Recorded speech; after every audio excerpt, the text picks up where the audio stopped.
So there's something that went on with someone's wife where she was attacked. She was in a comic book industry, and people were just saying, I got a tweet saying, oh, this is horrible what happened to this lady. And people don't care because they think it's just comics. And it resonated with me because I was like, yeah, I mean, I really feel like what happened to me in the burlesque scene, a lot of people on the right kind of were just like, oh, this like burlesque dancer, weird, crazy, you know? And it was just like, I don't think people really understood. This was my livelihood. I did this for a decade. This is my life. I was known only as Lady Alchemy. People didn't even know what my real name was. They actually doxed my real name to out what my politics was. That's right. Look at what she does, you know. She's Martina Markota, is Lady Alchemy. And if you see, you know, hit pieces on me on YouTube or whatever, you'll notice that they use both of the names so that they made sure they could taint Lady Alchemy with whatever my politics were, because I didn't particularly do politics with Lady Alchemy. All these other performers did anti-Trump artwork. They were very political with their stage name. I was not, and they knew that. So they tried to really get one on me, make sure Lady Alchemy was ruined by announcing that I was Martina and that I am a Trump supporter. But I really don't think people took it that seriously of what happened to me, because it was burlesque and it was the arts. And people get it. Comicscape people get it because they're fluid in entertainment and in the arts, and we're all geeks to one nature or another. You know, where I'm probably more of a cinephile and a film geek, much more than I am a comic geek, which is kind of weird. But I've always kind of been that way. So, you know, and I think it's largely just because I've always looked at cinema as being probably the ultimate medium, because it combines, you know, visuals, you know, and sound, story. It combines everything together. The closest thing to that in a lot of ways is visual storytelling, graphic storytelling, comic books, graphic novels. That's sort of the, you know, kind of, but it's different.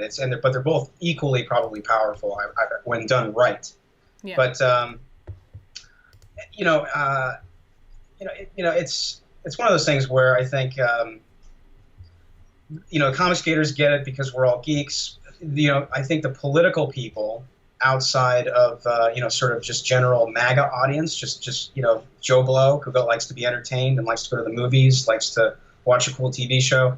You know, the politic class who you would kind of expect to come to your defense or at least be on your side.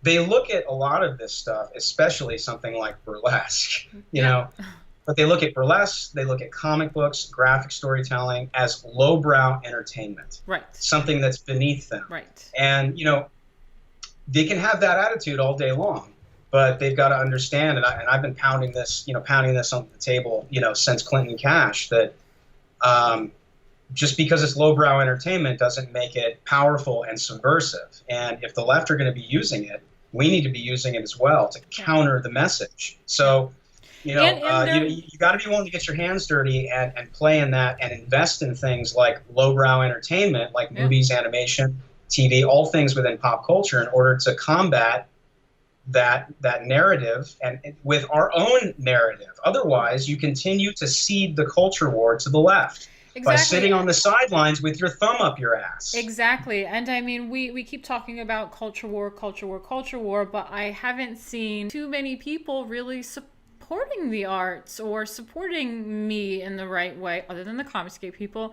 You know, and I haven't seen people actually producing content. It's just more of, oh my God, SJW is this. Oh my God, SJW is that.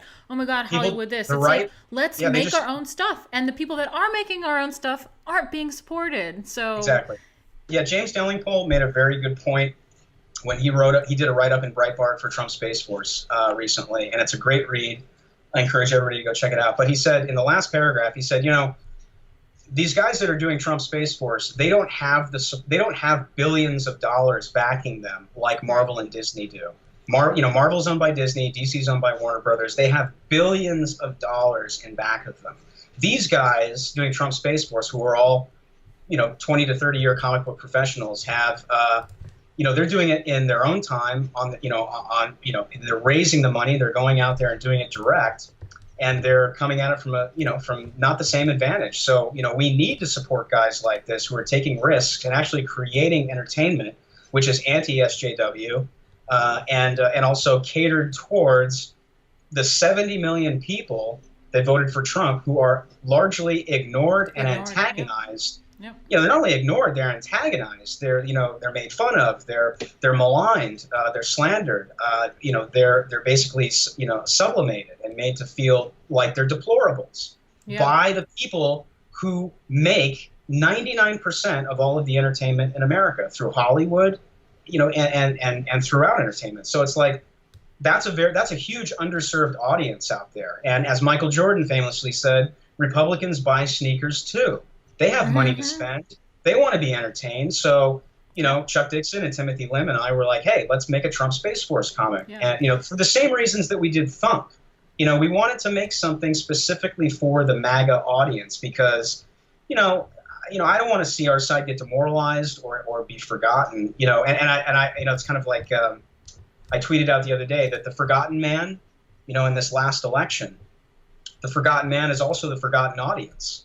Hollywood has forgotten these people in the heartland, and that's why their sales are so low. Marvel has forgotten all of these readers in the heartland, and in what we in the political world we identify as flyover country. That's what the coastal elites refer to. That big the 3,000 miles between New York and L.A. There's a lot of people out there that have money to spend. They want to be entertained, and frankly, they don't really see anything out there that's specifically made for them. Yeah.